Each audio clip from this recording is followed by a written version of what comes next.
Can I do this? Yeah, you can. Hey! Bring it together. Right on. Okay.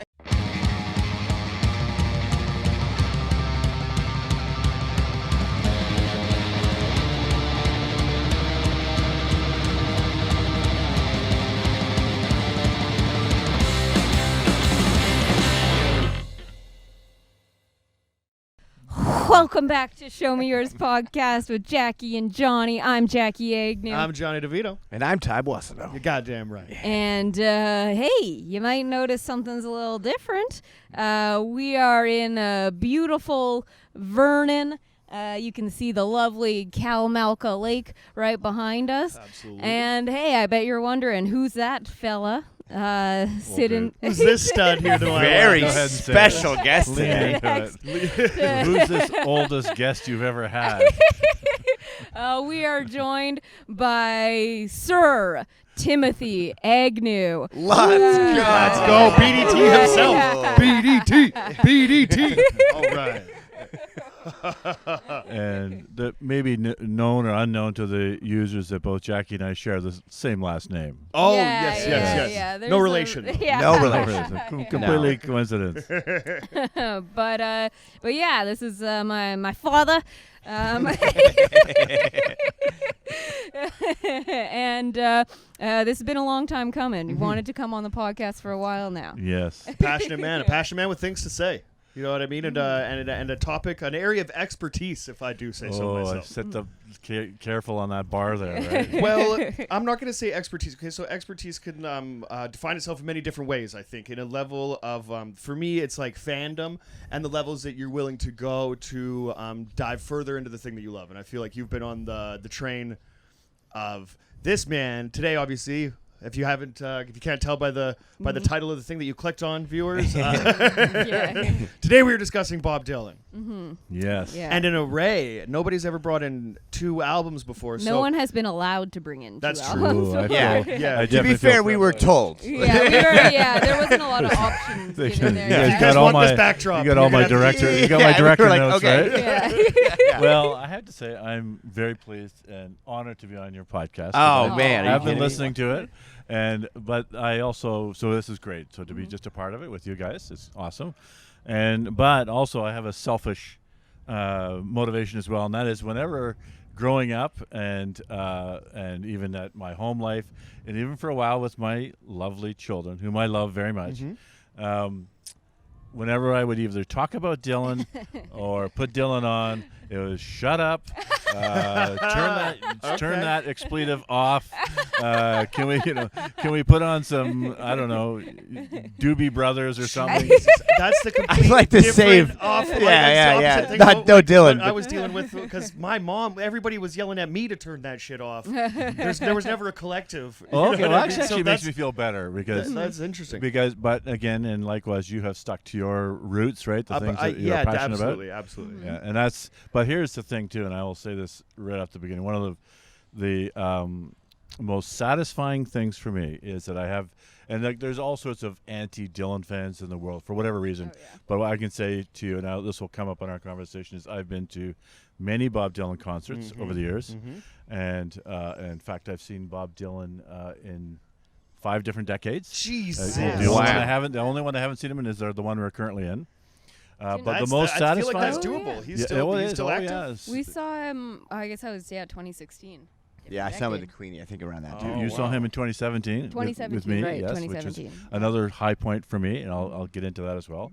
But but to seeing really all of my kids, I used to, they find ways to track what your kids are into, but when I started noticing that Dylan was showing up on their playlists, that made me unbelievably happy. Oh, That proud was hear it. that. Yeah. And it was. I've but of done my course- job. He's a Well, father. well, it wasn't me who did the job. Really, it was Dylan because Wow, this guy. it was by Wow. attraction. It was not by. That's amazing. I don't think I ever promoted Dylan. Did I? Really? Yeah. What are you talking about? Jackie's wearing a Bob Dylan shirt that you gave her that's older than she is. Okay, and we are going to talk about that too because this was a momentous moment in my life. The T-shirt that Jackie is wearing, I bought in 1987. And Hell of it a was, year. Right after. Hey, there you go. Yeah, Good it was year. right after I had sobered up, and I was living in Ottawa, and Dylan came to town, and this was like such an amazing thing for me to be able to even have money in my pocket to go and see this. Absolutely. And this first concert that I went to see was it was Dylan, and it was G.E. Smith, who was one of the lead band member on Saturday Night Live. Oh, Was cool. touring with cool. Dylan. Yeah. And only so it was a very small entourage, but I just went crazy with the merch. Oh yeah. And I there you bought go. 2 of those, and I think that's the one that says statues made of That's matchsticks. the other one. Has Okay, one that's the other one, which circle. comes from Yeah. Love Minus Zero, which is a fabulous song. And anyway, I went crazy on this stuff, and I was just so excited. Anyway, That's so I awesome. wore them for a little while, and then they Yeah. sat in a drawer, and one day I gave them all to Jackie. And I have another one for you too. Hey. Ooh, hell yeah. And it makes me feel really good to see her wear That, them. it's So the anyway, it's the coolest thing, like sharing the That's the amazing, passion and yeah. kind of seeing it from the other perspective. Because when my dad sobered up, he was kind of trying to figure out a way to connect with me and my brother, right? And what do you do at that time when there's like a lot of distance in between? So when we would come down to Vancouver, you only get a short period of time, right? So if my brother was like into sports or skateboarding, he took my brother to Slam City Jam, and I chose to go to the Warped Tour. And tough toss up or whatever. Those are but we still- essentially the same thing. But Exactly. Yeah, totally. That's One hilarious. with a lot Yeah. more That's skateboards so and less great. bands. Exactly. Yeah, just the other side, the other way around. How many more bands versus skateboards do you want? So when we went there, that was like a real bonding moment that we have that we still kind of share to this day, right? So when I see my dad is kind of early 50s. We were there to Dropkick Murphy's show with Joe Ross, who you guys all met at the show at Dakota's the other Yeah, night. yeah. That lunatic is looking at me like, we need to get him up. And I'm like, he's like 50. It's not going to happen. But he turned around and saw the other biggest guy there. And all of a sudden, my dad's 52, just like moshing and like crowd surfing or whatever. at the stage. So if you could share that, you know what I mean, having the opportunity to pass that down to Jack, who's going to be stoked to Oh, totally. wear 'em, right? And That's then the coolest thing. Yeah. And then when we went to Dylan, the T-shirt that I got, then it also, we didn't know that when I bought it, but we realized afterwards that it also has lyrics to Love Minus Zero on the back. Yeah. Wow. Yeah. That's awesome. Is that serendipity? Yes. Yes, serendipity. it's kind of that was a really big moment for me too, for a couple of reasons. A, because I got to see Dylan with Jackie, who I know was really of all my kids, so she is the most into Dylan, Yeah. and to be able to go see them, and the other thing too is, little known fact is sometimes Dylan concerts are some are fantastic and some are a little less than fantastic. But, but even the worst Dylan concerts to me are still great. I agree, Totally. but like I remember when I saw him, people were upset at the concert. Yeah. They one because he just played piano. They were upset about that. They're like, Oh, how come yes, we didn't yeah, have that's guitar? later in life. Yeah, and I was like, what? He's like, he started as a piano player though. I'm like, the guy Yeah. knows how to Oh, for play sure. fucking Yeah. piano. Yeah. Like, what are we talking about here? Yeah. And I'm like, at the end of the day, I was like, I will pay upwards of $80 to be in the same theater as Yeah. Bob Dylan, and he doesn't have to do a goddamn thing. He can just sit there and I'd be like, Yeah. wow, Totally. Yeah, this is just- cool, right? That's him. Yeah, he's actually Look gonna at play him. something. Like, Yeah, and then yeah. Arthur were shocked. He's like, oh, he really like.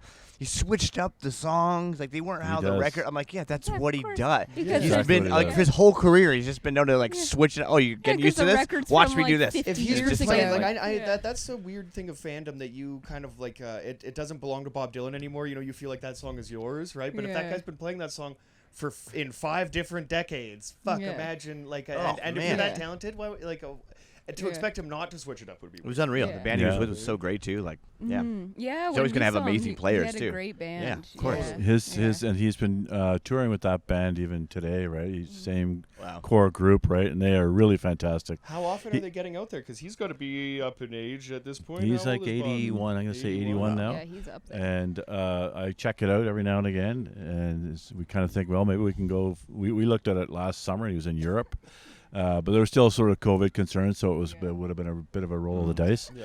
But he's still touring. People call it the never-ending tour with Dylan, and that's Right. been going on since the late '80s. It's wild. And Wow. he's been touring, somewhat continuously ever since then. Yeah, we saw him the same year that we saw Tom Petty, and we were like, Oh. oh my God, we need to see Bob Dylan soon because Yeah. kind of he seems like he's on his way out. And then we saw him the same year as Tom Petty, and the whole thing was we need to see Bob Dylan, before he kicks the bucket. And then Tom Petty died like 2 months after we saw him. I know. Yeah, Hey, life it of a was- motherfucker. That's it what. was crazy. I know. Yeah, yeah. Well, and speaking of that, twice when I saw Dylan, he was with Tom Petty, and that was a real Oh, treat too man, to see That's him. awesome. They get the whole Wilburys tie-in too. Like they've been. And friends that, forever. and I don't know that the Wilburys every tour, but that was an amazing thing too. Yeah. To get 2 out of the whatever, yeah. Yeah. So maybe even let me just whoops, notepad. We can cut that part out. Before I get into it, I have a list of some of the cool things. So over the years, I have seen Dylan with Tom Petty. That mic a little closer to your face. And sorry, thank you. I've seen him with Joni Mitchell. I've seen him with Paul Simon. I've seen him with Van Morrison. And I've seen him with Mark Knopfler. Oh. And Mark Knopfler actually has played fucking on a couple of his albums too, right? He's been like he played on he's played on a couple of his albums. So those have been amazing. I was a giant Mark Knopfler fan growing up because he was the first electric guitar player I saw who played with his fingers, and I was like, oh, you don't have to have a pick, and it was like, oh, he just shreds so hard. He is He's so extraordinary. good. Yeah. Lady Writer. That's my favorite Dire Straits song. That's a good one. He is. It was unbelievable. It was a treat to see him, and it was when he played on a couple of different Dylan albums, right, as a part of the backup band. But I also saw him playing with Dylan in Vancouver. Oh wow! And he was playing, and this was after Dire Straits they'd broken up, but he played with this. It's kind of like this. There's just a whole bunch of musicians in a semicircle on stage playing instruments, and it was an amazing experience. Wow. It was kind of a very Celtic feel to it, and cool. Yeah, it was quite amazing. Where was that at in Vancouver? That was at Rogers Arena. Yeah, it was huge. What venue. is there? I mean, when did the first Bob Dylan record come out? This guy's been famous forever. Have you ever seen him in a smaller, more like intimate setting? Yeah, that's a very good question, and the answer to that, because I was thinking about that, is the most intimate place I've seen him is Prospero Place with Jackie. Oh, in Kelowna. That's the smallest venue I've ever seen. That's him. a pretty small venue. Yeah, they have a smaller mid-range hockey, mid-level hockey. Western it's where the we were right on the floor there. Wow. Yeah. Okay. And just before we leave that, just that concert was definitely one of his better ones. But it was also what he's done. Yes, he didn't play the guitar in that concert. Yeah. And some say maybe it's arthritis or something. Who knows? But whatever it is, it was still wonderful. 80 years old. Yes. And but also he's gone through so many different phases in his career, right? But this phase he's also doing songs out of what they call the Great American Songbook. So when you think of Frank Sinatra, this is for sure. And so he's been doing this. So you remember he's kind of a crooner in these things. He's got all it is Dylan and a giant old-fashioned microphone. It's a big old, and he's crooning, and it works for me. It doesn't work for everybody. Well, okay. Could Dylan do no wrong? Could he do no wrong? Yeah, that was where. Well, okay. Well, what if we got simple answer? Yes. Yeah. Really. I mean, and I want to talk about a couple that things. Euro industrial. Bob Dylan, sure. you know. But here's the thing: I've never been to a Dylan concert. So if all these comments, people say, "Oh my God, he's not musical," or "His voice is terrible," or whatever it is, everyone's got something. But I've never been to a concert that has not been jam-packed with passionate fans. And I find that amazing. And the other thing I really like is that. When I go now, like when I guess the last time I saw him was Prospero Place, it's a whole it's like 7 different generations of people. That's awesome. Yeah, and I think that's a real testament to his it's draw. undeniable. Like I think like his contribution to music cannot be, like you can't really shake a stick at it, but. You better not. What? Yeah, absolutely. And why would you shake a stick at music anyway? Why is he so easy to shit on? Right. I think he's kind of like an easy target for whatever reason. I think with the voice. I'll be honest. This is like the first I've really heard about people being like, "Oh, there's people that just like shit talk." The Beatles for sure, but I'm like, but it's. I guess a little bit on it, but it's just ridiculous. It's a ridiculous argument. You're my dad's wrong. favorite thing to it's say not even is, an opinion thing. It's you are just wrong. My favorite line is, if you want to hear the best Bob Dylan song, just listen to anybody else sing a Bob Dylan song. Which is very I don't mind that either. I love lots of the covers. But it's like that even speaks. Yeah, that's exactly a testament to like how good he is the amount of people that cover the songs he writes. If you don't like the sound of his voice, that's like a subjective thing, but you can't deny it. Like there's no denying the So before I get into this question I wanted to answer was what drew me to Dylan. I want to just list off a couple of things because I think this is remarkable too. Okay. And I know, and I'm not trying to sell. Yourself, is it more of a statement? What's that? I'm not trying to sell Dylan because I don't think I have to, right? But this is remarkable for any I think, any musician or anything. So, of course, he's been playing music for 7 decades. Yes. Almost 81, and he started before he was 20, right, in New York, right. So he has had an amazing career. He has won I don't know the count, but many Grammys, including he won 3 Grammys for this album here, Time Out of Mind, and this album also won Album of the Year. Nice. Really? Yeah. So he's got that. He was here's something I'm going to throw out there, but I believe he was the very first rock star on the planet. Sure. Okay. That's it. Yeah. And yeah, so people will say, "Oh, what about the Beatles? What about the Rolling Stones?" But he was the Elvis. first guy, riding around in a Elvis limo. Before, and not even Elvis Presley. He was. Dylan was. Here the we go. first- Here we go.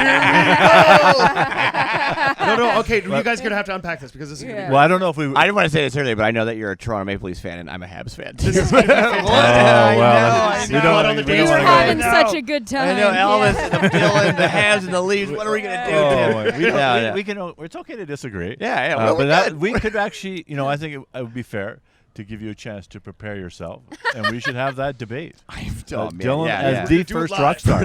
First, I gotta get a duotang and That is not a duotang. proving my point. That's what It's a Dylan would call this is a duotang. It's not a duotang. It's like a Duotangs binder. went Duotang. Duotangs went out with polished cottons. Oh. So anyway, I digress. First rock star. He's been in many. He's got the soundtrack to a lot of different movies. One of them, of course, everyone knows, Jerry Maguire. Right? Shelter from the Storm He at did the very end. soundtrack? Or- No, well, he oh, did the sorry, Shelter from the Storm at the very end. And it's actually a little bit different than the one that's on Blood on the Tracks. But also a movie that's, again, is one of my favorites with Michael Douglas is called Wonder Boys. Okay. And he has he'd actually think he does a whole soundtrack to that one. Oh, nice. Yeah, that's an amazing movie. Anyway, he is in, of course, the Rock and Roll Hall of Fame. Duh. He has many honorary doctorates from universities around the states. I always think that's kind of funny. Like if you're really good at doing one thing, then Harvard will just throw you a piece of paper. I know. Yeah, it is kind of weird. Right? Yeah. For a class they don't have. Yeah, exactly. We really dig this guy. Come over anytime. Now I can't read my own writing. Makes wicker? Oh, makes whiskey. He has his own whiskey. He has his own whiskey product, and if you've never seen it, Jimmy Fallon did this greatest thing with Dylan. You should check it out on YouTube. But it's about Jimmy Fallon is sitting in this audience, and he's talking about stuff about Dylan, and all of a sudden Dylan just appears, right, as if he's there, right, which he was to make this little thing. But anyway, it was kind of a cool little commercial. Right. But he's also been in a Victoria's Secret. That song you were listening to earlier at Standing in the Doorway? Yeah. Or no, it was Lovesick. The Oh, song that's on the very this first one here. Lovesick. track there. He used that I in love that. and if you listen to that song, I'm walking while the streets are all dead. Like this is the first 2 lines of the song. That was in a Victoria's Secret commercial. Fantastic. Wow. So I cannot connect that at all. No, there's a dark, sexy I vibe to it. didn't There's realize a we spooky, were sexy still vibe. talking about the song, and I was like, "What was Bob Dylan doing in his negligee, Okay, so- walking down these streets at 2 a.m.?" Just walking around. Cover yourself up, Bobby. Picture a chaise lounge on a street corner or something. Like, what are you doing? He has written several books, and rumor has it there's a few more, or at least one more coming out. Oh. He has. Okay, so here's one that I'm really passionate about, and this is going to be a hint for all you young folks when you're thinking about gifts for your dear old dad and good friend. But anyway, he did this thing on XM radio years ago called Theme Time Radio with Bob Dylan. Yes. And it was fantastic. So what it was is Bob Dylan narrating and presenting, talking about the music that influenced him. Oh, It was just yeah. amazing. And That's he's awesome. talking at a mile a minute, and it was just the way his voice was amazing. Yeah. And at the time, I was one of the early subscribers to XM Radio because I loved the concept, right? Yes. Of no commercials and still that ability to do stuff that's not programmed, right? Yeah, and when they Right. came off, they were having artists kind of curate their own channels. yeah, and well, stuff Tom like Petty, that. Yeah. Yeah, exactly. yeah. Very exciting for sure. So anyway, there was 100. I might get this wrong, but there was somewhere in the neighborhood of 109 episodes, and I was trying to record them on this. I had a portable XM radio thing that had and this is going back a long time, right? So it has some storage, but it wasn't enough to collect it all, right? So, hint is, I would love that collection. Okay, noted. We've talked about it, and I do have the ability to. Everyone watching this, remind me come November. No. Yes. Like Tim, I have the ability to pirate things off the internet. For sure. Say that out loud. Yeah. You can cut that things to pirate, and you can just put in Dublin ship or something like that. Tim, I have a computer pirate here. pack I'm from put my BC on Ferries. after this. I'm gonna put my eye patch on after this episode, and I'll see if I can get something going for you. So Team Time Radio, movies about Dylan. Okay, quite a few of them. So No Direction Home, which was Martin Scorsese. So good. That was a doc. Yeah. Yes. Yeah. Don't Look Back, which is one of the earlier ones by Pennebaker. Pat Garrett and Billy the Kid wasn't about him, but he was in the movie, and he had the soundtrack to it, which was like knock knocking on heaven's door. That was the song. Is that his song? That's not Guns N' Roses? I fucking hate you. Oh my God. Right. Yeah, but you get this a lot. Like, of course. Well, okay, I'm a simpleton. For the layman, please. So you know Adele's song, "Make Me Feel Your Love." You know that. Of course he does. You know that. Do you know who wrote that song? No. It's right there. It's right there on the back of the album. There. We hadn't gone to that. Well, we'll get to it. Yes, after the but it's kind of a bit of an anomaly on this album. We'll get to that. But anyway, Rolling Thunder. There's a movie based on the Rolling Thunder review, which we're going to come back to. Yeah, and that was also Scorsese. And the one that is really cool. Best one, well, is I'm Not There. Yeah. Todd Haynes. I don't think I've seen this. Is one of my favorite. I don't think I've seen it. You haven't? Oh, no. Dude. Well, it's really Todd you're missing Haynes, out. and it's like a bunch of different. So Todd Haynes did the Bowie flick too. That's I forget what it's called, but anyways, it's a bunch of different people playing Bob Dylan throughout different times. Oh wait, no, I did see it. Not just different times, but different aspects to Bob Dylan. Different and iterations, when you get into it, Dylan has always rejected trying to be labeled as anything. Mm-hmm. People were trying to label it as a folk singer, and he never wanted that. Because and maybe none of us should want that when you really think about it, because it couldn't pigeonhole them. Switch, the electric switch they was have they have a great scene in the movie where he switches to electric and does what you call Maggie's Farm. Whatever, and at the concert, and everyone starts booing him. Oh yeah, man! When he went to Europe, we could do a whole podcast on Maggie's Farm, because a big part of the meaning of that is about it's I ain't gonna work on Maggie's farm no more, and part of it is that it was people's expectations, right? That he was a folk singer and he played acoustic guitar, and that's why he purposely picked up the electric guitar. When you got the whole band behind you, like literally the band behind you, playing the fucking song for you, like backing you up, man. But on the I'm Not There, what I like about this, so here's some of the people who played Bob Dylan. Christian Bale. Yep. Oh yeah. Richard Gere. Yep. Hey. Little look-alike there. I don't know if you guys have noticed. Hanger over there. That's right. Heath Ledger played him. Oh right. And get this one. Kate Blanchett. She was the best. That was I the think best take on him for sure. Her she does the like press 60s interview and stuff like that, and all the flashing cameras and stuff like her. She's so goddamn cool. Yeah. She is, in that role, it was unreal. And who's the young kid? Is the kid in the train and the little kid on the train. Yes.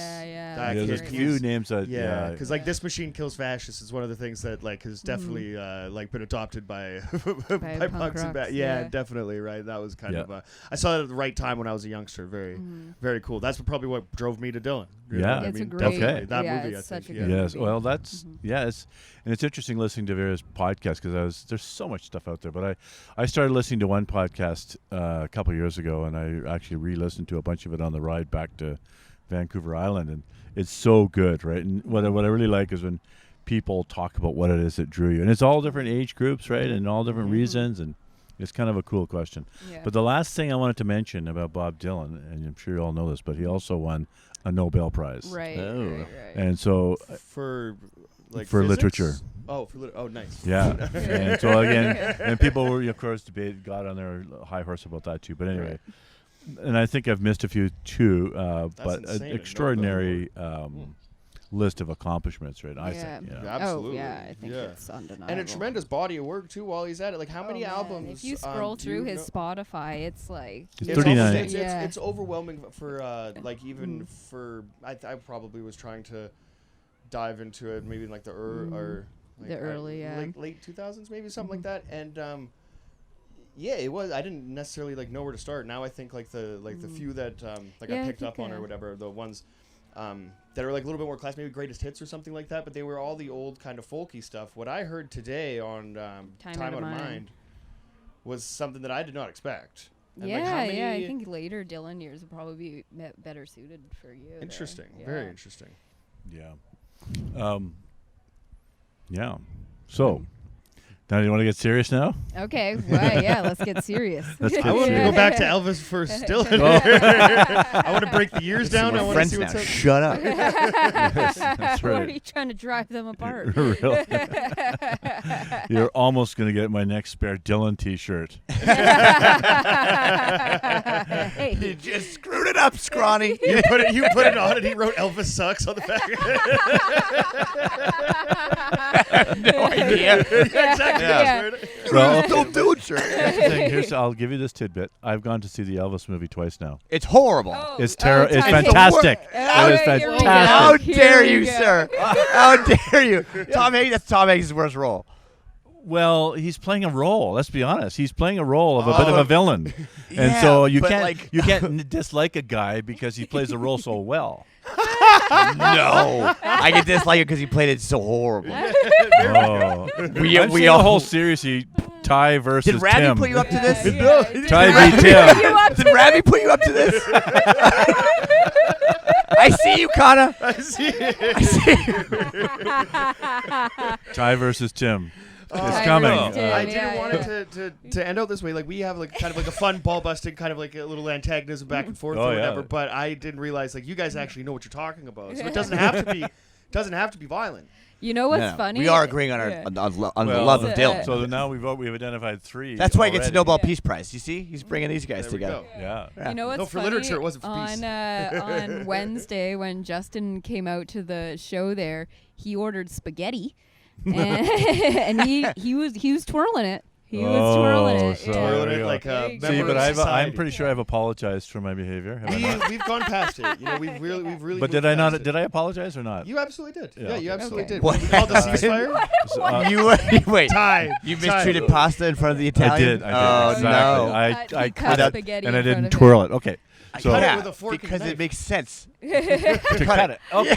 Oh, here we Yeah. go. Oh, there goes Ty here we versus go. Fun Tim. again, Oh, baby. here we go. What Here are we you go. talking about? We're in a You're restaurant. not doing the people spoon watch- because otherwise it's too much. It's too much. It weighs too much. It's inefficient, right? Yeah. And how do you Here know we how go. many strands to put on the spoon? Because sometimes you'll start twirling, and all of a I sudden like you end to- up with a snowball that you can't possibly fit into your mouth. Watch this. I like to do the cut and then I turn my plate and then cut it again. I do too. You cut it in the other Oh, direction. you Yes. guys are That's animals. the way it has to be done. You're saying Yeah. it's more efficient. I want but how tiny many- penne. no, I don't want spaghetti. I want You guys- tiny penne. yeah, I want yeah. thin tiny Penny penne. opinion. You guys end up with a whole fucking like mess of shit at the bottom of the bowl. It's ridiculous. What are you it seems, talking about? It seems crazy that you can't like anything else in your life. You've like learned, you've developed a skill and you've learned how to to get better. And you're telling me now at 57 years old, Tim, you can't 65. dip 65. 65. Where did you like, get whatever. 57? I'm okay because I was born in '57. That's why I let you get that. Oh, there you go. At But I 60 accept- fucking 5 years old. I accept that you You think haven't I'm figured looking out 8 years younger. How to put just a like I mean Oh, it gives a 35-year-old man like myself a lot of hope. Let me tell you.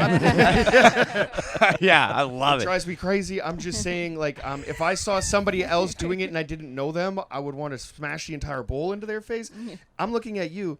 You know what I mean? I'm- As Yeah. the father of Jackie, and I'm sitting across from you and I'm being like, is this guy fucking with me right now? And that's I actually asked you that at the restaurant. Like, are you doing a bit? Or Let me ask you this, not to rekindle this thing. I'm taking everyone out for dinner. I'm paying the bill. Hold on, And let me he's giving guess. me a hard time about how I'm eating my pasta. Yeah. Is this right? No, absolutely not. No. I was raised a way to do that. Like, I don't care. I'm gonna get to Italian Jesus at the heavenly gates, and he's gonna be like, "Hey, man, about that Tim thing. I appreciate You are it. totally right. Thanks for You're having totally my back in on the that." right. Totally You better hope you right. get that But Italian Jesus, did you dude. notice when we were in Sun Peaks that one of the meals that we planned was pasta, and And did it you was notice penne. that it was penne? It was penne. It was penne. Yeah, we didn't want to get into that. It We was were the during, whole it was during a thing. ceasefire. I thought this is gonna be great. Yeah, I thought okay. I thought enough is enough. We understand each other now. 100%. 100%. Yeah. It is all love. It's just one of those things that maybe I'm not open to like as many cultures as I thought. Maybe I'm not as open-minded as I think, because like I'll give anybody a fair shake. And I might have overreacted to that, but I've just never seen it before in my life. Yes. Oh man. It was shock. It was kind of a shock. Yeah, I was. Yeah. Like I might still be a little shell-shocked. I actually might even learn how to twirl my penne. Oh. You know what I like to do? You'd have to I like to overcook the get shit the out of it. 4 on the fork. 4 on the fork is Oh, a great 4 one. on the fork? Do you ever Yeah. do as kids, me and my brother we'd like to do the swallow the banding. penne whole. No chewing. Whoa. Like I a did not know duck. that. Yeah. Oh, good. Just like their shotgun shell. yeah. In the back of the And we would esophagus. also do the spaghetti, the big string, and then you swallow half of it, and then you have the other half. Oh. yeah. Yeah, like you're Flossing? flossing the Adam's apple. yeah. That would never happen. You know what's like? I was actually raised under like strict pasta eating rules. Right, every Sunday dinner I'm at. See, now the truth comes out. I'm actually seeing this right now. Actually, okay, so dude, I don't know if I've ever said this so loud.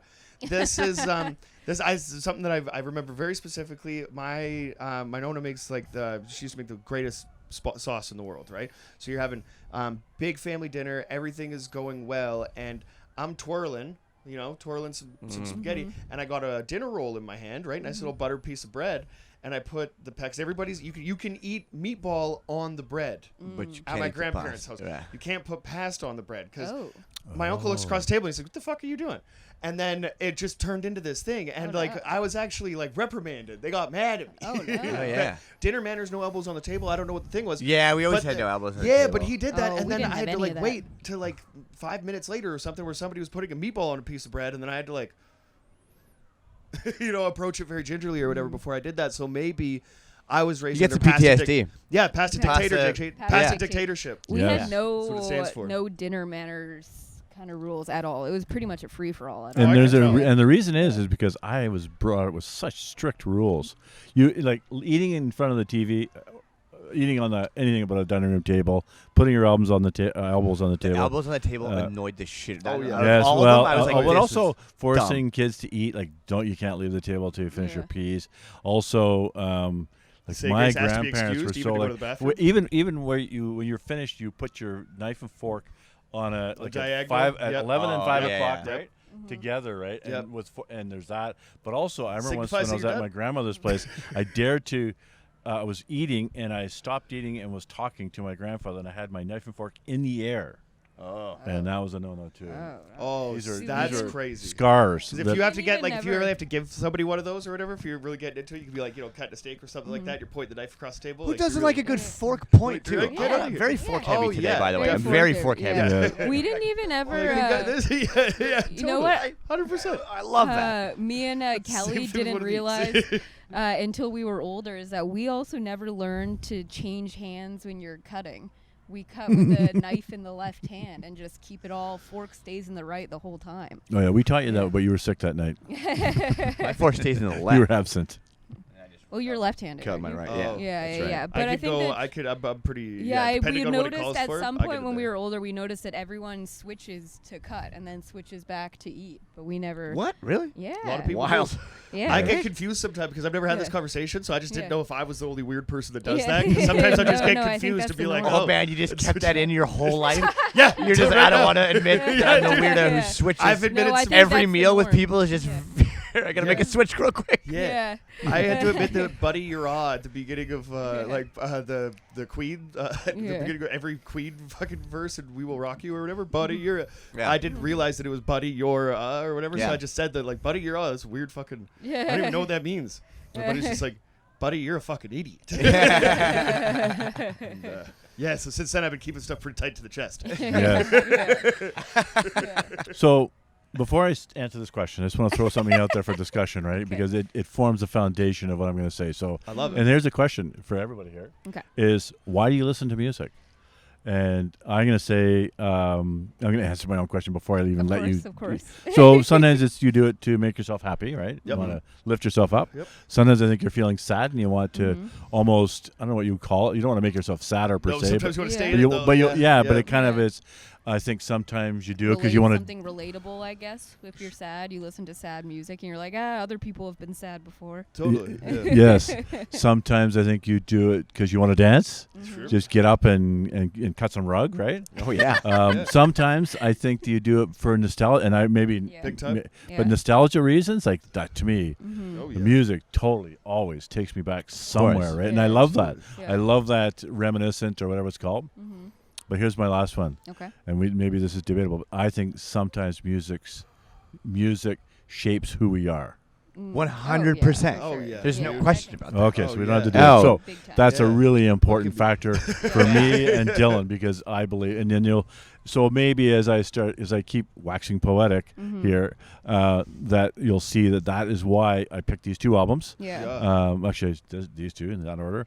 And so let's just jump in. I'll just jump in and start waxing here. Please do. So I was so when we were younger, so in the 60s, so that was the decade before the 70s. Oh, what? Yeah, Oh, okay. and the one after the 50s. I've heard of it. Yes. Nice. In the 50s, I was born in 57. Good year. But we heard, Times. I heard lots of songs growing up. Okay, I probably remember them. I probably don't need my notes, but we heard "Blowing in the Wind." Yeah. Everybody heard "Blowing in," and it came Yeah. out in 1963. Okay. But it was popularized by Peter, Paul, and Mary. Oh, But love me some and not Peter, by Paul, Dylan. and Mary. Okay, but everyone knew the song. But when as soon as it came onto the scene, people started picking up the lyric and saying, there's a lot of layers to that song. Oh, right? yeah. And as a very young person, I'm going to say late 60s, I started to pick up on that. No connection to Dylan whatsoever. Just this song was amazing. And Mr. Tambourine Man, which came out a couple years later in 65. And I don't know if you've heard of the band The Byrds and Roger McGuinn. Yes. And so they popularized that song. And Mr. Tambourine Man, this is Yeah. it's a fairly layered song, right? Oh, There's a yeah, lot big to it, time. right? These songs, And all of it without Dylan being even on your radar. not yet? even Dylan's voice, and not it was. I mean, in fact, if you were to ask me back then who wrote the song, I Yeah, would have said because you're the Byrds. 15 years old at this point or something Yeah, like that. very young. Okay, Yeah. yeah. And then Lay Lady Lay, which I did hear Dylan's song, but I didn't connect it Because of the voice. because of his Yeah. voice. Yeah. Came in Just Nashville Skyline. Post motorcycle accident, right? Is that what Yes. happened? Yeah, that one was 77. His voice is 69. wildly different on that. Yes, Yeah, it I remember is. finding out. What a great song. The clucks, the Right. like horse clucks, and oh man, that's Yeah. an amazing. Yes. But again, not really connecting it to Dylan yet, right? But the lyrics actually on that one were pretty straightforward. But then the next one that was just amazing in actually amazing was Hard Rain. A Hard Rain's Gonna Fall. Yeah. And that came out in 70. I got 77 here, but that seems a bit late. But The year Elvis died. Just saying. Hey, The year Elvis died. Just saying. I still choked about it. But that song, and again, it was not from Dylan's voice that I was hearing it. It was from, well, actually, I think the first time I heard it was from Brian Ferry. Okay. From Roxy Music. So, but again, the lyrics, but so then I'm still a pretty young guy, right? And still have not connected to Dylan. But then all of a sudden, a couple things happened. One is the Greatest Hits albums came out. Greatest Hits 1, Greatest Hits 2, and all those songs I just mentioned were on it, but it was all Dylan singing. Yeah. So now I am, not only have I been drawn in by the words, but now his voice. And to me, the voice, and I want to talk a little bit about his voice because, again, lots of people listen to Dylan and think, oh my heavens, I'm listening to, sounds like whatever, a bunch of bolts in a walling machine or something like that. But I think his voice is, for me, absolutely part of the attraction. It's what connects me to Dylan and his words. And it's changed over the years, right, as he's grown older. And I love his voice. I love his, like, I don't know, do you remember he put out the Christmas album? Yeah. Yeah, not that long ago. And Yeah. I forget the name of it now, Christmas in the Heart or something like that. Yeah.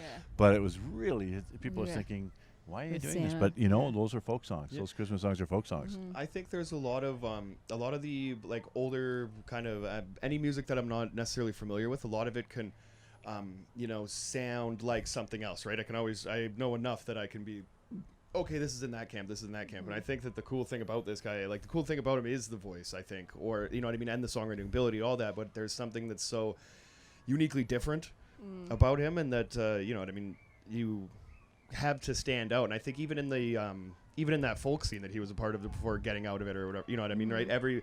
A lot of that folk stuff sounds the same to me, you know what I mean, right? And in a really good way, right? In a really good kind of like familiar way. But you know what I mean, you can put on an entire playlist of that, and you know, it's fine, right? But I think that he stands out. Yeah, he stands out for a reason. Yes. Yeah. So the greatest hits albums, that's when it first began for me, was listening to those songs. And I think I don't know if they were all live versions, but a lot of them were, some of them were live versions, and they were just absolutely amazing hearing that. Yeah. So then, so I'm skipping ahead a little bit, but all these songs to me, they still didn't connect to me really personally. I really appreciated it because they were so complicated. And like after I heard the greatest hits albums, I went out and bought a book by, I think his name's Anthony Scaduto. It was just called Bob Dylan. Great name. I just devoured that thing several times. And also there was a book out at the time that was called Bob Dylan Lyrics. And this would have been like in the 70s, mid 70s, early 70s that it came out, and devoured that book, just the poetry, right? Oh, And then, you know, we're talking, he's not even halfway through his career at this stage, right? So that really connected me to Dylan, just that voice. But then the real magic happened when I was in grade 12, and it was January of 1975, and I heard Tangled Up in Blue on this album here. I was lying in bed. I was, about to go to school, and I heard this song. Early one morning, the sun was shining. I was laying in bed. Wondered if she's changed at all, and if her hair was still red. And I was connected instantly to this. This now was personal.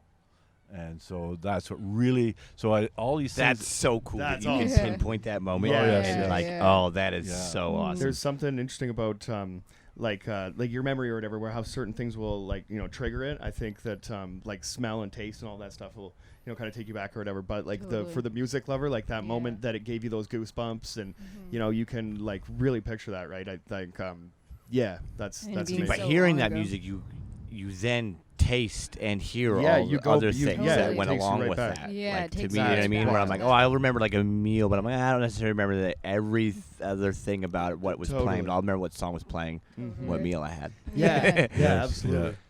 So what was going on now? So anyway, so now I'm in. This is sort of the end of that chapter, and for me, I'm in now. I'm in full in.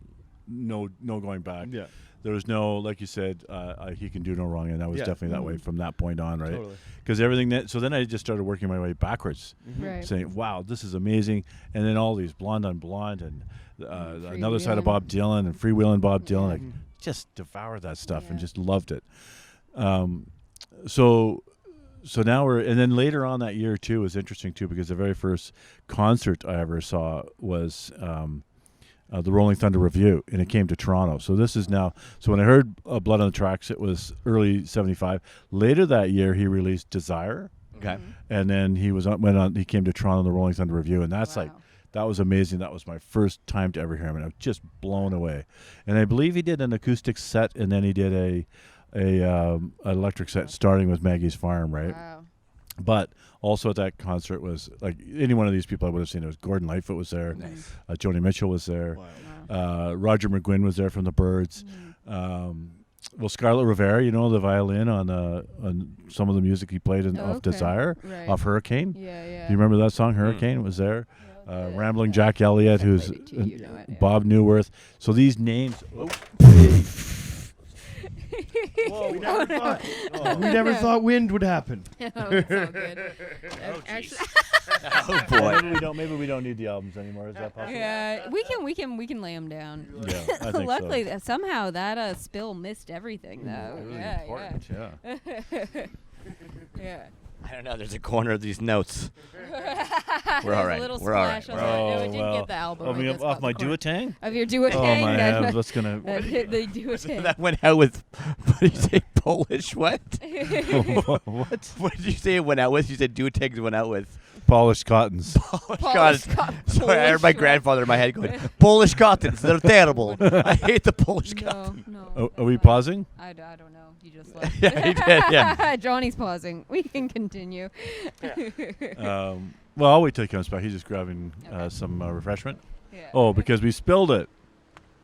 No, we didn't. Yeah, Johnny just reminded him you wanted a refill, I guess. Yeah. Okay, so back to now we're on Blood on the Tracks, right? So which is yeah. now the sort of this core. It only took us what, half an hour to get here, 45 minutes. Oh, that's the show. Yeah, that's 45 minutes. That's good. That's okay. good. I'm just getting. Yeah. I'm just getting That's about started. usually how we Getting do. warmed up. That's about usually how we do. So what's going on in Dylan's life now is he was his first wife was Sarah Lowndes, who was married to for quite a while, and they had kids and so on. Right. But what's happening now is he is now separated and about to be divorced. And what's interesting about Dylan through the years is he almost goes through these ways of being very secretive and very abstract and very symbolic and in his music, right? There's a lot of allegory in his stuff, what he does, which is wonderful stuff, right? But now the reason that this was so pulled me in because this was clearly personal.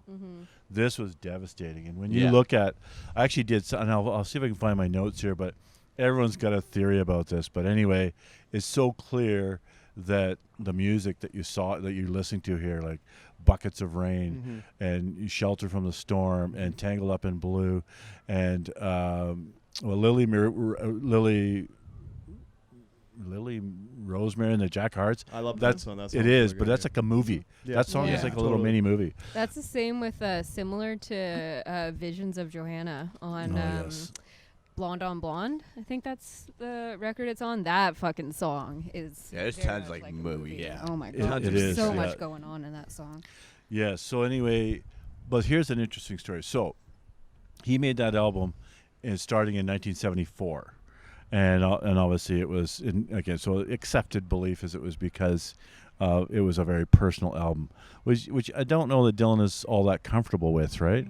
And what's interesting is that, and fast forward many, many years later, so anyway, let me not get ahead of myself here. So he cut that album in New York with a set of musicians, and then he went home to his farm in Minnesota, where was with his brother David Zimmerman, and his brother convinced him to recut 4 of the songs because he thought, well, he didn't. We don't know what happens, but he said they weren't there. My interpretation is they were too revealing. Really? And okay, so I'll just pause there for a second. And the reason I believe that is partly because fast forward to when Jackie was in high school, she had an English teacher named Paul Collis, who was also a Dylan fanatic, right? And we, as Jackie used to call us, The Bobby Boys? no, bromance. You guys had a Bromance. little bromance. We had a bromance, right. Yeah, and side note, Paul Collis is the reason why I went into English and writing, because I was gonna do like architecture, like math was my the subject that I was the best in, and then I got Mr. Collis for English. And he completely changed the trajectory of my life. Thanks, Paul. Oh, Yeah. big time Paul Call. Yeah, that's and also, awesome. side note on that same thing, Paul Collis invited Jackie and I to teach a class. Oh yeah. And it was on Dylan. So we did a remake of an interview with you, Jackie being joined by us. Yeah.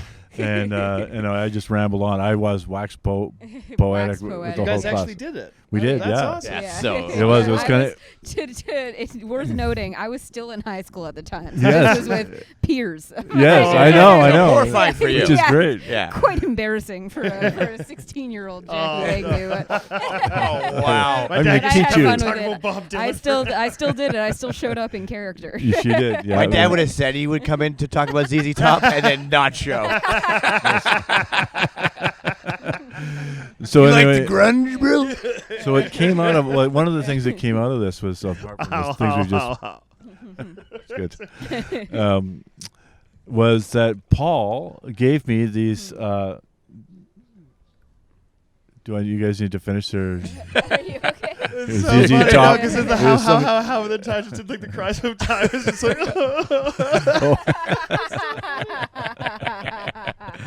Have you guys done any ZZ Top on this podcast? No, we'd love to. Yeah, Although we good. should, because there's some damn good. Oh, we my were heavens, listening yes, to some ZZ on the island. We Oh. did. Yeah. Oh man, that track was so good. Yeah. Yes. Anyway, sorry. So Paul gave me these bootleg. Mm-hmm. He gave me these songs that were bootlegged, right? And it was these 4 songs from Blood on the Tracks. Mm-hmm. And I listened to them, and these are the sessions from New York. And just so you know, many years later, they've all been released. They were all released under something called More Blood, More Tracks. That's And cool. so anyway, he listened to these songs. He gave me these songs, and they were just on a memory stick and an MP3 files. And I don't know what I'd done with them, but anyway, they blew me away because they completely changed to me the texture and the meaning of the songs, or certainly the I guess the amplitude of the emotion that was behind them. Right. Were they the 4 that were cut? They were the 4 that were cut. So you got to? Did you? Were they as revealing as you originally thought? Or so here's what I think. Yes, they were. They were very revealing. A very sad person, and in fact, if I have a chance, I'll try and find it in my notes. But what's the significance? What's going on in his life at this time? Is this after a divorce? Divorce. Or after, Divorce. Okay, So you've heard this. He had a whole setup. Yeah. You've heard the. Where were you? Where were I you? was smoking ties, rolling joints, fucking longer than my arm.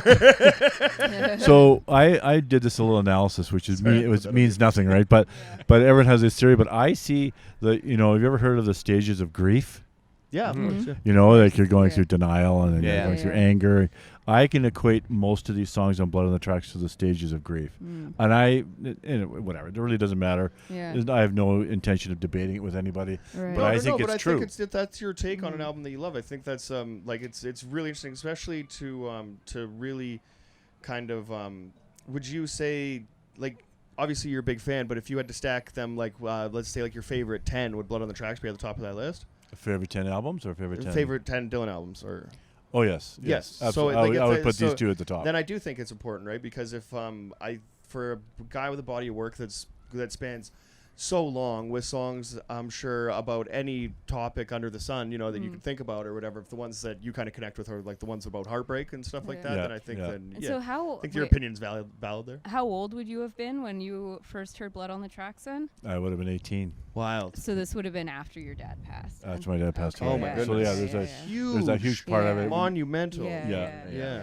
And as I was mentioning to you guys yesterday, I've been listening to that album now for 47 years. Yeah. And it still has great meaning to me. Yeah. And Yeah. it continues. Yeah. There's still layers You can there still that put that on. Like, Totally. I know I'll have albums like that, but it's just cool to yeah. Yeah. So that does exist. But like there's so much substance to it and stuff. Like when I put on like a Less Than Jake album when I'm 60, I don't think it's like it's gonna be cool and nostalgic for me, but I don't think it's gonna have the the same meaning. Right. We put on 36 Chambers. That's When totally we just put on a Wu-Tang album when we're 65. I'm just bringing Yeah. the fucking ruckus. Oh, that RZA. Yeah. So he goes to Minnesota right after his advice from his brother, Right. and he gets local musicians to cut these albums, right? And to cut these songs. The songs are way different texture to them. They are angry. They are what they're not is they're less personal in a way and more angry and disguising of his true feelings. And that's what I Right. found interesting about it. So the other interesting tidbit is that the Columbia Records were not in favor of this, but Dylan being who he is and the influence he has, said going to redo him. He puts these new 4 songs in. They didn't credit the musicians from Minnesota in the original Classic album. fucking music industry. Yeah, Right? they credited the backup band from New York. And so I'm going to check this because I rebought the album. No, I believe it's been corrected. I believe this Blood on the Tracks version that I just bought will have the musicians from Minnesota, and I want to compare it to the original Blood on the Tracks that I have. Rightfully so. Yeah. So I'm kind of curious That's about awesome. that. Oh, that's a But cool anyway, tidbit. so it completely changed it, and it was just really quite an amazing thing, right? And you have to. We don't have time in the podcast to go in, but you could talk about so many of those songs in such depth. Oh, yeah. And taking something like "Shelter from the Storm," or even "Tangled Up in Blue," and are just extraordinary songs, right? I think For me, I think the Dylan that I'm more drawn to is like his early kind of acoustic folky stuff. And so, yeah, this album I really like. You're Gonna Make Me Lonesome, like all those kind of the like lovey songs almost, because I think the first song that got me more into Dylan was Don't Think Twice. Oh, yeah. And I think that was kind of the first one that I heard that like clicked more with me, because it's a pretty accessible song, I think, even if you're not super into Dylan. But yeah, and Blood on the Tracks has so many of those classic acoustic songs. I heard somebody on a podcast analyzing the chord structure, so it would probably be more into it. One of you guys mentioned this yesterday. I thought, like, I was fascinated by just the chord changes, the major, major, minor, major, something like that, right? And there was this real a bluesy part to it, and I don't have enough music knowledge to know that, but you know what you hear, and you know how music makes you feel something, right? Regardless of whether you understand. That's still the mysticalness behind it. Like Tyno's like, we'll sit there and talk, just try to have a regular conversation with Ty and stuff. Right? Did I ever tell you about this fuzz pedal? Oh yeah. Have I told you guys about this pedal? But like that's kind of like the mystery behind it. Why does this? That was song for Merritt to hear, by the way. But like, why do you? Yeah. Why Anyways, that, it's a cool documentary. You should check it out. It's called Fuzz. Yeah, check it out. I definitely want to see it. Yeah. But it's interesting. Like, why does that? Why does the music make you feel that way or whatever? And like there's. I guess he's like got so many great like blue like like he's someone who's done his homework as far as like who what progressions and what to play and for blues stuff, but then he's made it his own in so many ways. Well, I feel like he done his homework, but also like he grew up in that, like, his life was kind of doing the for homework, sure. It's crazy to see the electric switch is like wild. That's like I think as an artist, that's like one of the most admirable things you could do. Yeah, and it's to be like to do it, and people be like, "We don't like this," and then be like, "I don't fucking care." Exactly. Very, like, I know that this is good. I know that it's fire. Totally. So like, you'll find out. Yeah. Your kids are gonna love it. And exactly. so like monumental in that like people like now will still like get the reference. Like I think in our podcast, like we've probably said that like a million times. It's Dylan like Goes when Electric, sure. it's like when Dylan Goes Electric or something like that. And so for it to still be like even those words to still be meaningful to people in our generation. Yeah, he's a true artist, and like the integrity is there, right? Because if you get, like being pigeonholed is like one way to say it, but it's also a very difficult business to get buy-in, right? So if you do find something that does work, you know what I mean? There's a lot of bands that will just give you the bread and butter because it's all you know exactly what you're gonna get. AC/DC meat and potatoes for the most part, because like they're not going to take like too many steps in a wild direction or whatever, because like that's kind of what like the core base wants. AC/DC should go reverse Dylan. The AC/DC, just go super folky. Acoustic. You being acoustic DC. Acoustic DC.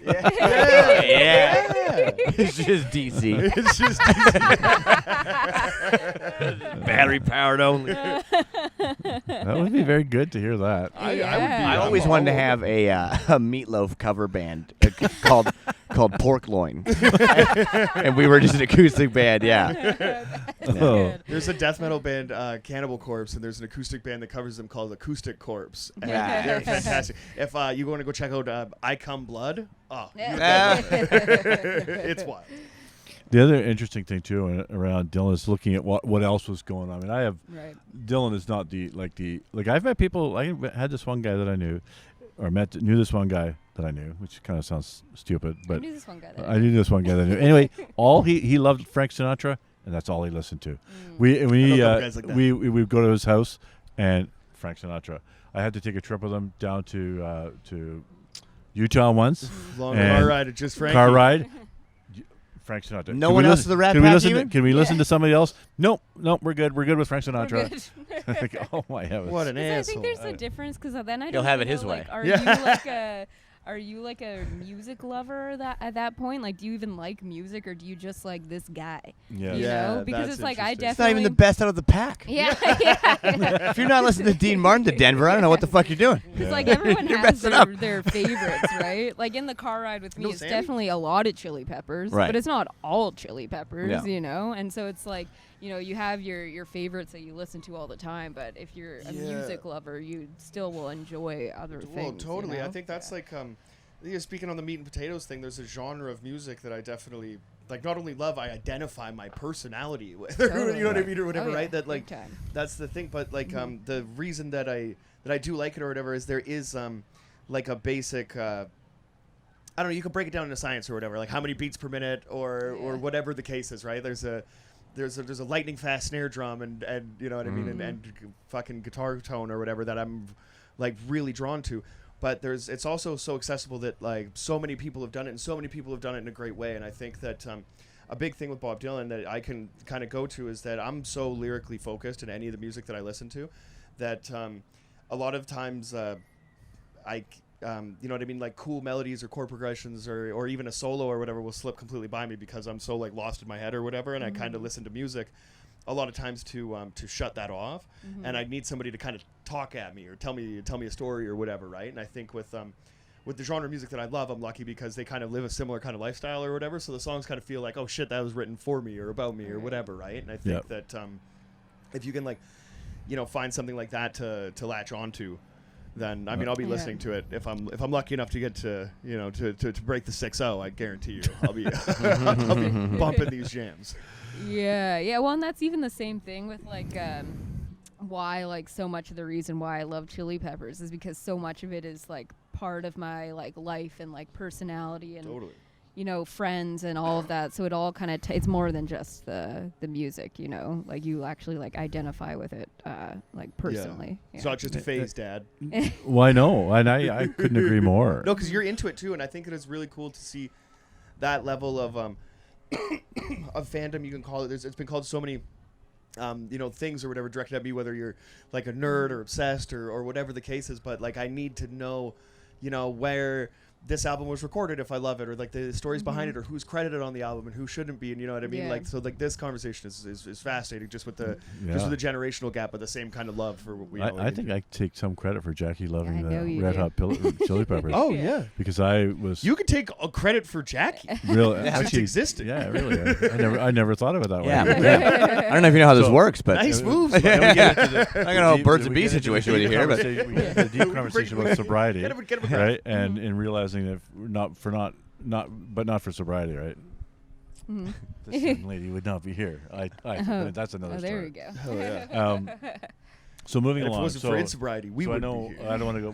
How many minutes do we have? We're good. We got some. You can. We're at like an hour and 3, but hey. I'll fast forward a little bit. So anyway, that was 75. Right now, fast forward to 97, and for me, a lot of concerts, as I said.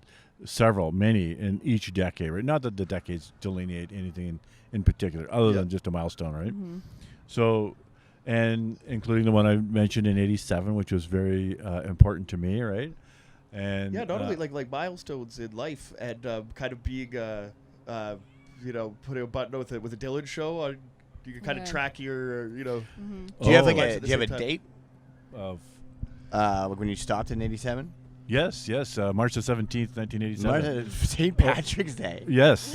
Wow, you wanted that shit. Yeah, you wanted it, dude. Was that the thought? Was like, if I get to this day. Well, okay, so I'll tell you why I know that date and why I will never forget. I love this. So I hung out in AA for a good year and a half, maybe 2 years, intensely. Bill and Bob. Intensely for a year. But anyway, I remember a lot of things. I think AA saved my life in so many regards. It really helped me in many ways. But one of the things I remember, all the sayings, right? But one of the things they say, if you don't remember your last drunk, you haven't had it yet. Yeah. And that has stuck in my head. Yeah. So when people ask me that question, it's pretty right good. there. It's pretty good. Yeah. So anyway, I digress. I digress. Consistently. Yeah. I'm digressing poetic. That's the show. Don't worry, I get off topic a lot. Oh yeah. Oh yeah. So this has been the longest that we've gone without discussing anything paranormal and stuff. So like as far as the tangents have gone, they've stayed relatively. Maybe Dylan's an alien. I don't know. Hey, we can get into that. Yeah. We can get into that. Yeah. I believe it. So anyway, he's had his, you know. Again, I am a faithful fan, and he went through a Christian phase, and I loved it. Now, not that I'm not religious, but the spiritual, it's his, you know what it is, his spiritual exploration. Sure. Yeah. And I was really it gospel kind of stuff, or was it? Some of it was kinda, hardcore gospel, Oh, wow, like, okay. But anyway, so through that and through various different phases, but then and then it was kind of quiet from a writing new material perspective, and now we're in 1997, and I'm not sure Dylan would have been over 60 at the time, because I remember there was an album that came out called A Nod to Bob when he turned 60, and it was just artists covering some of his stuff. It's crazy how old he is. I know. And he's still making like, he's still he just touring, released still, Rough and Rowdy Ways, right, with Murder Most Foul. Like, that's an he's incredible still song putting that shit he out. wrote Yeah. many years ago about Kennedy's assassination. But anyway, so all of a sudden, and I'll fill in the what was going on in his life around that, but all of a sudden this album, Time Out of Mind, comes out, right? And it just takes off, right? It just, everyone's like, Dylan's back. Fantastic new material, and it's very sad stuff. It's really like, if you listen to the album, this is someone who you know, he was standing in the doorway. And also trying to get to heaven before they close the door. It's super spooky. We were saying, and like harsh, like Nick Cave vibes. Yeah, Nick Cave and Tom Waits. I felt like very weighty. Here. And great cover, and too. like and the dirty weights too, right? Like, you know what I mean, like kind of industrial, like, or, you know what I mean, or not. How old is he? Very cool. He is still, I don't know, I have to look it up.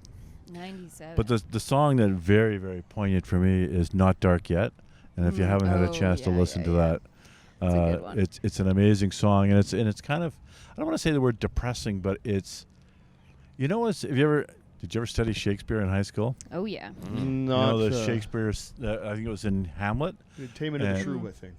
What's that? I think we did Taming of the Shrew was the only right. But you ever did Taming of the Shroom? I was taming shrooms when I was that's why I don't remember it too much. They were taming you, bro. There was a line in Hamlet, and I did not like Shakespeare, but I heard this in a Steve Martin movie, actually. And it was, life is a tale told by an idiot, full of sound and fury, signifying nothing. A good and line. when I heard that quote in like years later, rather than when we studied it in high school, it really hit me, and I thought it's kind of depending on how you want to read that, but it's really about all these things we do as human beings. There's a lot of shit. Oh, yeah. There's a lot of, that doesn't mean anything, right? We do it. It's.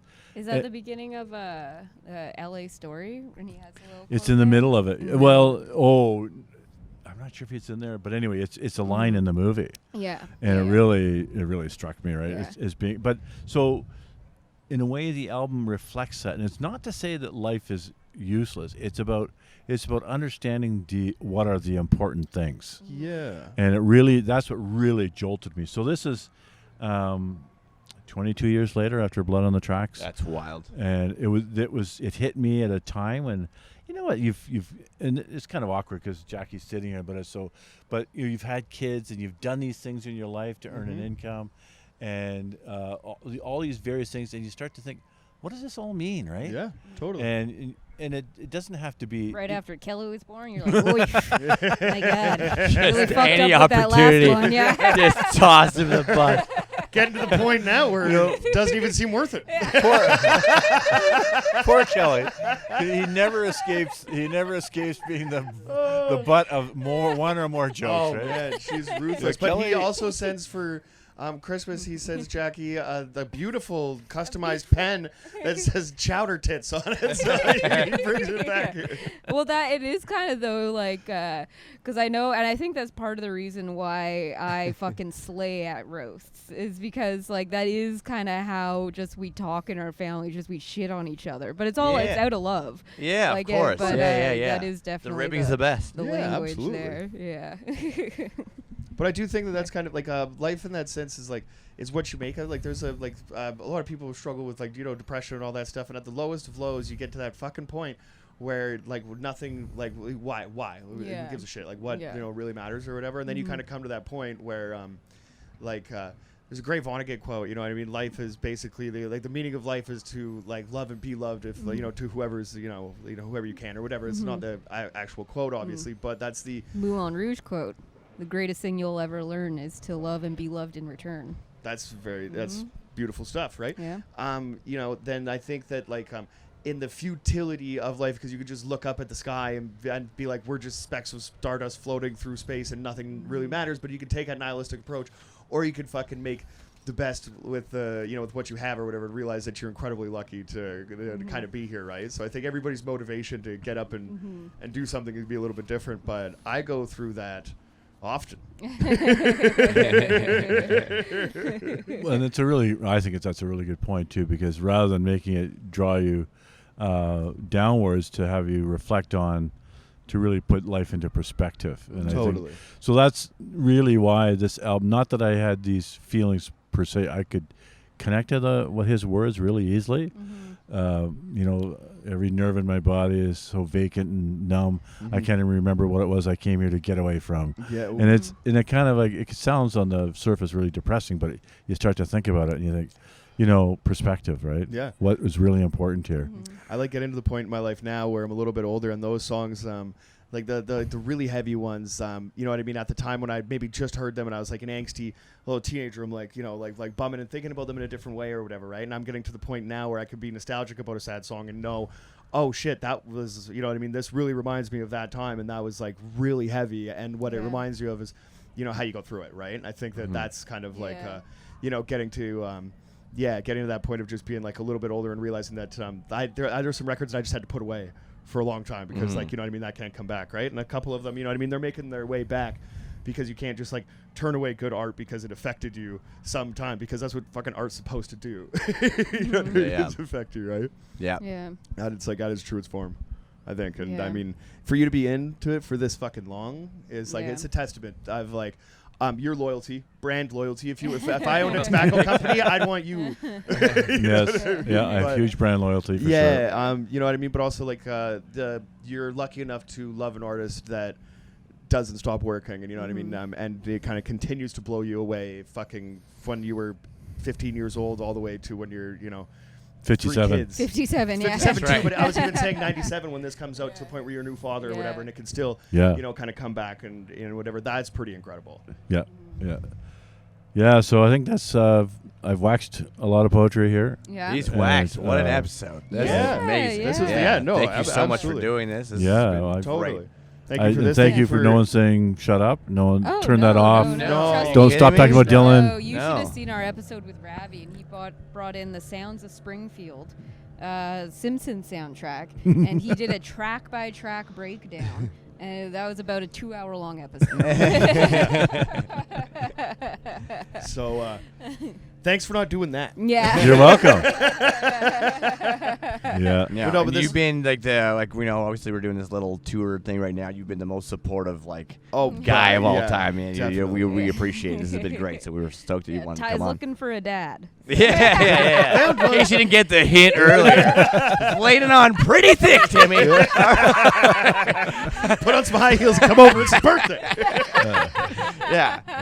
Your birthday's November. I got this. I'm gonna get you those bootleg copies. Whatever, you got it. His birthday's June. Don't worry. His birthday's June. Yeah. Well, I thought you said November. I said, well, that's the month before Christmas. Oh, okay. All right. Well, I'm learning. All right. Now it makes sense why I don't have them around. Okay. All right, so we are really doing. I mean, Sue and I both are supporting it, and that's we do that together, right? Equally. We appreciate it. And so she deserves as much credit as I do. 100%. We're at this amazing place. Yeah. You guys have been to every show. But they sat through everything 34 comics. we're doing together, right? So appreciate it. And we want to do it. So I'm so happy that we're discovering now.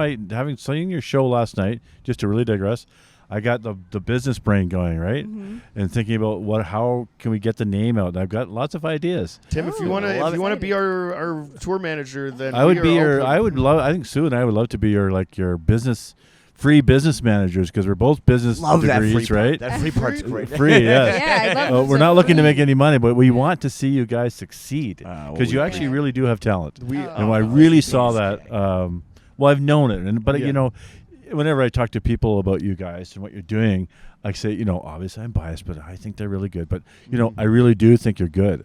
And when I see you stacked up against others, then you can see the contrast. Yeah. And what I saw last night was so amazing because I really felt you had the ability for the first time that I've seen with all of you guys. And I know we've just met. Yeah. But you're just an amazing. That's why we could. Yeah, it was a no-brainer. That's why it makes so much sense to me. In so well. Last night was But almost like you had the ability to stretch your wings last night. for sure. And also to pivot too, right? And I saw that when it was the perfect venue and a so big good. crowd. Yeah. Right? I think that's so important. Because So you know, cool, the dad yeah. in me comes like, so what happens if nobody shows up? Oh, we were thinking the same thing. Yeah, and I think, oh my! But it was so good. And then I started. Then Sue and I took a walk down the street, and we were looking, and people started going into the theater. And go, oh, it's filling up. Yeah, this is that great. place was packed out. We were just as surprised as anyone. Yeah. Yeah. I couldn't This believe is that. very Even true. afterwards, I was like, "What? Like, how did all those people know? Like, why did all Yeah. those people come? Like, I'm still very interested to know why these people decided to come." But it was Gave him a good But one. yeah, exactly. and Gave such him a a good huge, show. huge shout out to the Effie in Hell yeah. Kamloops. Big That time. was, Yeah. such a good venue. Yeah, Shout out to maybe the that's Okanagan in true, general. behind It's been every awesome. Successful act like you guys, your talent, right? But also you need a venue. You need And they were place to do it. so supportive. Like, oh my God, Yeah. pulled out all the stops there. That was amazing. Absolutely incredible. Thank you. very much. Thank you. Oh, Tim. boy. There's my daughter, That's your baby. proud. Right. You know, she got degrees and all over, and you smart lady, Oh, yeah. right? And there we go. She There's comes home and blows Bubble those in my girl. face. Yeah. Wouldn't have it any other way. So, okay, just to a quick side note, I have brought up how you are holding the John Lawn footage hostage. Yes. There's a whole, speaking of my talent, there's a whole there's a whole wealth of home videos that me and my brother made on the first iMovie on like the first iMac, that my dad still has all of these files. I do. And We need I've to get been- a hold So of far, those. you're telling the truth so far. That's good. Yes, that's all true. Yeah. And we're holding them hostage for what? What is it? Are you? Well, is there a ransom that is we're- Jackie's phraseology, Oh, not okay. mine. I am I've been asking for them for curating years. them. Yeah. Okay. Well, So- then, yeah, it's like a Smithsonian kind of I've been situation. asking for them for years. What's difference is it if I also have access to them? I know. That's gonna call them out on the as- internet, as- I own my quirks. Because I feel I feel like so Jackie often describes me as my dad was the guy who always had a camera stuck to his eyeball. Oh, and I'm gonna insert a photo here that proves that. There's this great photo of us on Splash Mountain in Disneyland with me, our family, and my Aunt Chris and my cousins and everyone on Splash Mountain. And then my dad with the video camera. The Sony digital camera. yeah, that actually we have now in Oh, we our got a bunch of in our handy place. cams, yeah. Oh, you I still still have. have You it. gave Oh. them But I three or can't four of them. Yeah. turn it on because I don't have the battery for it. Yeah, well, I have to. Have you tried Probably around eBay? somewhere. Oh yeah, we figured. Oh, we should. So- check eBay. 'Cause so there yeah, is that- a tape still stuck in there. Oh my God. Yeah. Oh, the lost Oh my footage. God. Yeah. Lost That tape. Yeah. that could be Be a very risky one. interesting. Yeah. Oh, now I, Yeah. can I get that back? Beautiful. So, but anyway, so I feel like I've earned the right because I was always an early adopter of cameras and technology and We had a computer in our house. That's the reason why I'm so pretty good with computers. It And helps. we had It's- one yeah, it's very ever good. since I was a toddler. We had a computer. Oh, Ever yeah. since they came out with the first computer, it was in our house. oh yeah, and actually credit to your mom too because you know I was always worried the kid. You know, I wanted the kids to have a computer, and so we put this computer where the kids could use it, and I would see them on this computer and like. Kelly would be bashing the keyboard with a hammer, and Jackie would have a sandwich over top, and I'm thinking, and Jackie's mom says, "You know what? It is what it is. It's just a keyboard." Yeah. And so, yeah, it's true. So off they go, and they're all very adept at this. But anyway, getting back to the core argument here is, I feel that I should have first crack at doing something. I have actually transcribed all those digital audio tapes. I pulled them all that stuff off, Right. and I've put them into a format where they will last forever. Yeah, I mean, I don't want to do anything with them. I just want to watch these things because Yeah, it's that's a true. time capsule. We did it was basically a spoof on James Bond called John Lawn. Yes. It was a trilogy. I've heard a lot about this. We gotta, Me and my little brother Kelly did them Do together. they get released after a certain amount of years? Like we find out that's who shot JFK kind of situation. Yeah. But or at some point there have to be public domain. Yeah. Because we did a bunch of. When's Mickey Mouse coming out? When do we get it? When do we get it? Because we did a bunch of shit, but the John Lawns were the big John hits. Lawn sounds hilarious. I mean, everyone wanted more. That's why it became a trilogy. That's why there's 3. And but we had an extensive cast, but it was all played by me and Kelly. Nice. And there's one scene that I remember in particular. I think it was in the first one. Where there's basically a spy is like breaking into the evil guy's lair, and there's a fight scene between one of the secret agents and a bodyguard, and I play both parts in that scene. Yeah, and it's not like it was any fancy editing technique. Yeah. I was ducking under the camera. Oh, that's awesome. I sure hope I have that stuff. Boy, we need that. I know I have one thing that I've been hanging on to with both fists, and that's Jackie. I was also reluctant, but I really was kind of curious what kids would do if they just had free reign with the camera. That was the whole idea behind the iMac, right? Yeah. Just give them the microphone and show them how to use it, which they took them no time to learn. See what happens. Well, John Lawn was one of these things, right? But the other thing is, like, Jackie one day was at home and bored. Said, "Dad, can I play with your camera?" And the very one that she has now. And I said, yeah, go ahead. So I loaded a new tape on it, and she put on there what I think is some of the most spectacular footage and narrative. It's just her talking to herself and filming stuff. That's awesome. great. And include. I'll just give you a little tidbit, including a trip to the bathroom. And that is just when I Timmy, we got to get this footage. so this one I know I have because I started to archive this to pull this stuff down when I was here in Vernon, and I thought, because I'm gonna get this project done, and I started listening to that, and I swear I woke up the neighbors because I was laughing so hard. It's just so good. And and for a parent too, like this, one of the reasons I love these things because it's in their young girl voice or Kelly's young boy voice. Right? Oh yeah, Justin's so young. many, I love it. Brings tears to my eyes to hear those voices again. But it's so it's poignant, awesome. And in this case, it's just hilarious. There's so many good ones of Kelly's little toddler voice because it lasted. He had a baby voice for so long, and so I so miss that too. Well, because he couldn't would pronounce his R's as like W's and all of that shit, and because. When he went to school, he got into kindergarten or whatever, and there was like a speech therapist at the school, and they asked my parents if they wanted them to put him into speech therapy, and they said no because it's funnier this way. No, we're good. He'll grow out of it. He'll probably get bullied out of it eventually. Stuff kind of sorts itself out. But what's funny about that is just this morning when I went up. No dinner table rules and no speech therapy. Yeah. Pretty good. Pretty good. Okay, I rest my case. If you meet Kelly, he's one of the smartest guys you'll meet around, totally. right? Yeah.